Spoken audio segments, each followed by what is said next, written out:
राम राम। सरस्वती ज्योतिष विज्ञान institute of astrology में आप सभी का स्वागत है। जय ब्रह्मदेव।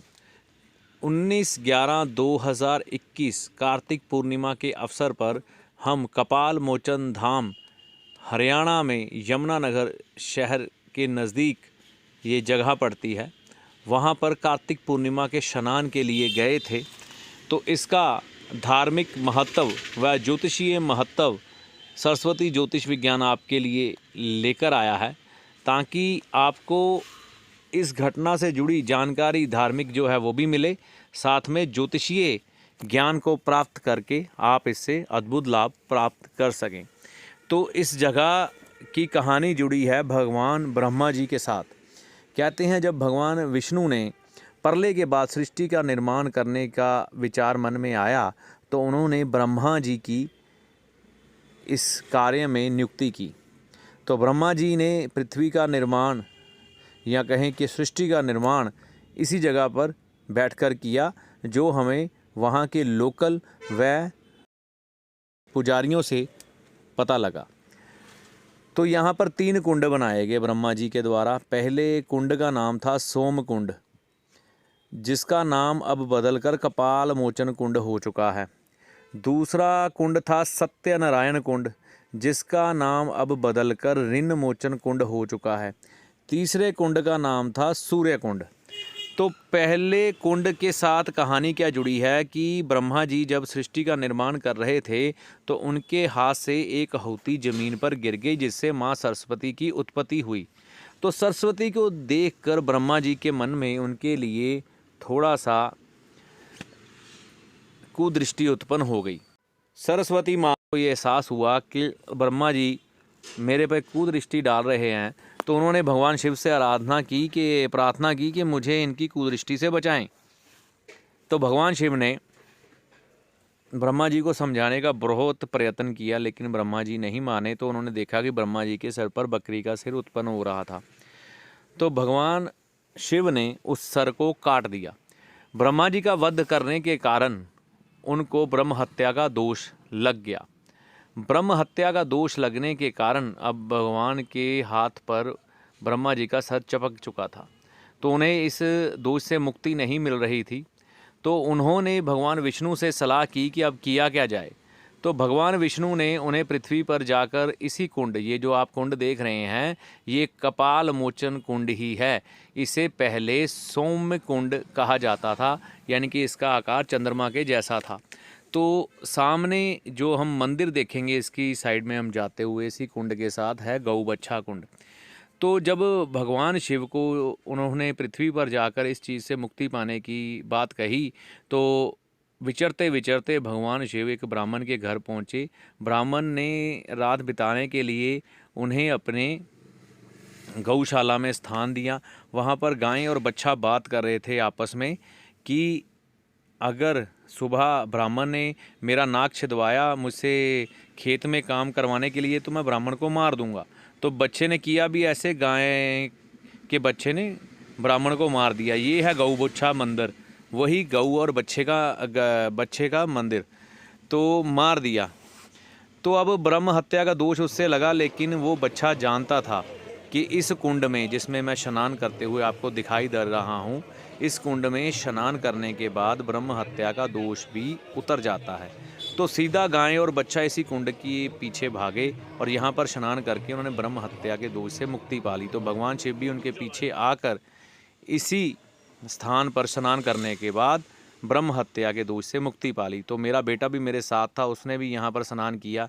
अब ये जो दूसरा कुंड है, ये है ऋण मोचन कुंड।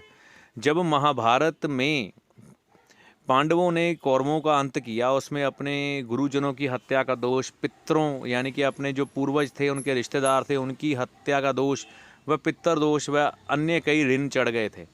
तो उनको उतारने का उपाय उन्होंने भगवान कृष्ण से पूछा। तो भगवान कृष्ण उनको यहाँ पर लेकर आए। उन्होंने पांडवों को यहीं स्नान कराने के बाद सभी ऋणों से मुक्ति दिलवा दी, जिसमें गुरु हत्या का ऋण, पितर दोष या अन्य किसी भी प्रकार का ऋण था, जिसमें मेरा बेटा अभी डुबकी लगा रहा है। इस सरोवर में डुबकी लगाने के बाद ये ऋण उतर जाते हैं, जो मान्यता है। तो ब्रह्म हत्या का दोष भगवान राम को भी था, उन्होंने भी रावण का वध किया था, तो उन्होंने भी यहीं पर आकर इस ऋण को उतारा था।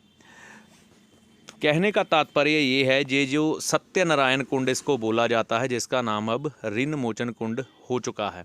यहाँ पर स्नान करने के बाद आपके ऊपर कोई भी ऋण हो किसी भी प्रकार का, वो उतर जाता है। अब लाल किताब में जो 9 ग्रहों के ऋण है, यहाँ पर स्नान करने से वह भी उतर जाते हैं। इसके बाद जो अगला कुंड है वो कुंड है सूर्य कुंड। इसके साथ ये हम सूर्य कुंड की ओर ही बढ़ रहे हैं। तो सुबह की जब किरणें धरती को चूम रही थी, तो ऐसा लग रहा था जैसे कि हम आध्यात्मिक यात्रा पर तो निकले ही हैं, लेकिन एक अध्यात्म का जो अनुभव है, यात्रा का जो एक अनुभव है मन में था, वह अद्भुत ही था। यानी कि ऐसा लग रहा था कि प्रभु हमें शायद ये अवसर जो उन्होंने दिया है, पता नहीं हमारे कौन कौन से उन्होंने ग्रह या समय ठीक करने के लिए दिया है। तो ये सूर्य की जो किरणें नज़र आ रही थी, सूर्य चमकता हुआ, ये अद्भुत ही नज़ारा था। तो हम सूर्य कुंड की ओर बढ़े जा रहे थे।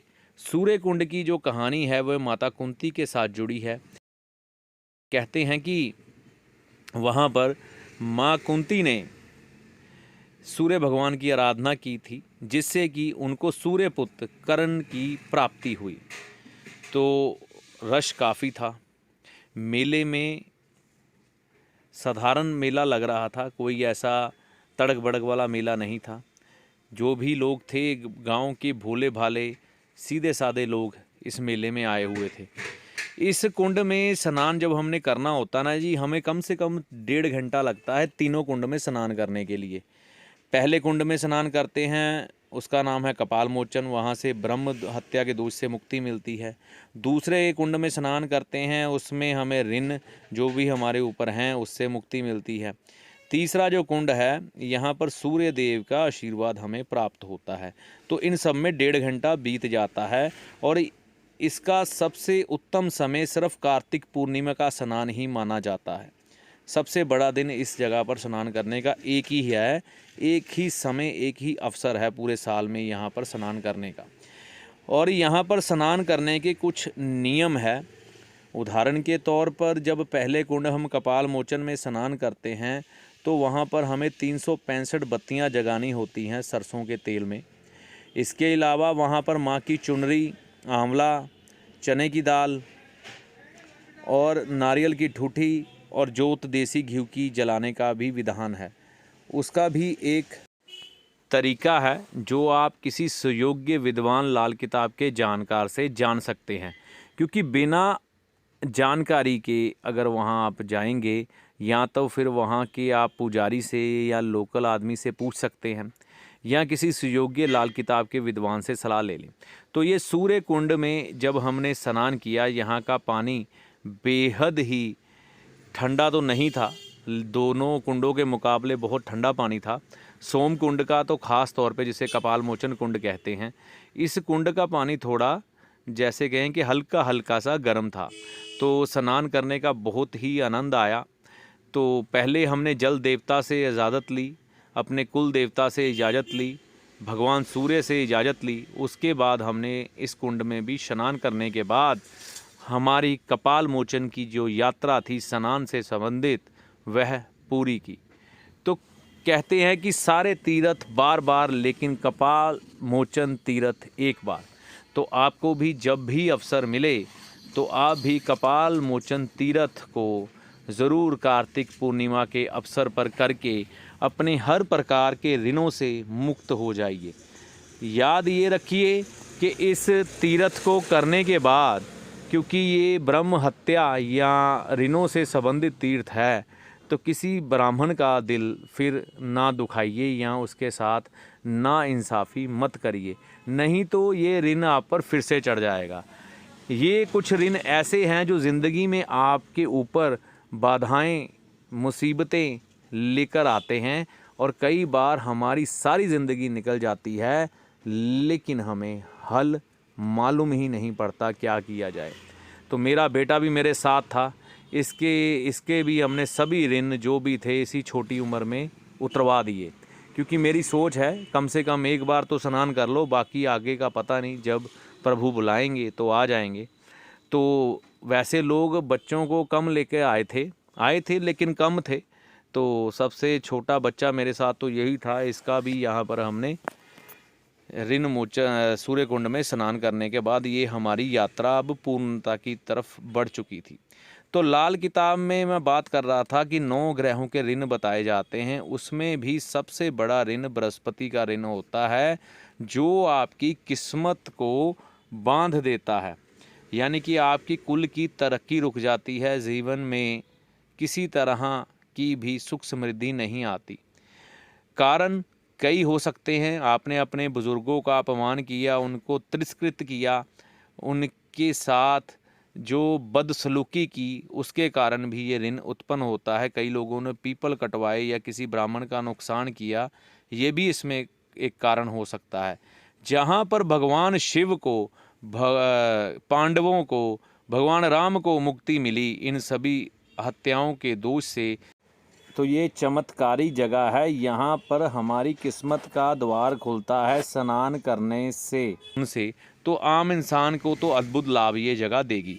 तो ये पुरातन कथाओं से भी जगह जुड़ी है और भगवान के नाम भी इसके साथ जुड़े हैं। तो इस जगह पर स्नान करने से आपको आपके इन ऋणों से मुक्ति मिल जाएगी। तो लाल किताब के ज्योतिषी तो इन चीज़ों बारे में तकरीबन जानते ही हैं, लेकिन आम जनता को इन चीज़ों के बारे में मालूम नहीं है। जिनको पता है वह धार्मिक मान्यता के तौर पर आते हैं। हाँ, लेकिन लाल किताब के ज्योतिषी खुद भी और लोगों को भी यहाँ पर स्नान करने की सलाह ज़रूर देते हैं। तो कार्तिक पूर्णिमा के अवसर पर आप अपने परिवार सहित यहाँ पर आकर स्नान कर सकते हैं, क्योंकि ये मंदिर ऐतिहासिक है, ये जगह ऐतिहासिक है। ये देखिए, यहाँ पर बाबा बालकनाथ जी के जो भक्त हैं वो भी यहाँ पर धूना रमाकर बैठे होते हैं। तो इनकी बहुत सी झुग्गी झोंपड़ियाँ, यानी कि पुरातन भारत की आपको यहाँ पर एक झलक दिखेगी। जिसे हम कहते हैं कि पुराने समय में मेले कैसे होते थे, वह ऐसे ही मेले होते थे। बहुत ही साधारण लेकिन लोगों का बहुत बड़ा हजूम, यानी कि बहुत बड़ा हजूम। कहते हैं कि 8-8 किलोमीटर तक इस मेले को देखने के लिए हमें पैदल चलकर आना पड़ता है। हमारा भाग्य इस बार अच्छा था कि हमें 2 किलोमीटर की लाइन ही मिली। 2 से 3 किलोमीटर हमें पैदल चलना पड़ा। कोई ऑटो नहीं मिलता, कोई सुविधा नहीं है।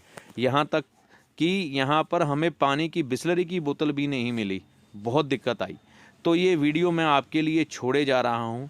ऐसी उम्मीद करता हूँ कि आपको कपाल मोचन जाकर इन ऋणों से मुक्ति मिलेगी और आप अपने जीवन में एक बार ये स्नान ज़रूर कर लेंगे। आपके मंगल की मैं उस भगवान से कामना करता हूँ। राम जी आपकी भली करें, गुरु की कृपा आप पर बनी रहे। जय माता दी। अगर वीडियो आपको अच्छा लगा है तो इसे लाइक शेयर ज़रूर करें, साथ में चैनल को सब्सक्राइब करें ताकि हमारा हौसला निरंतर बढ़ता रहे।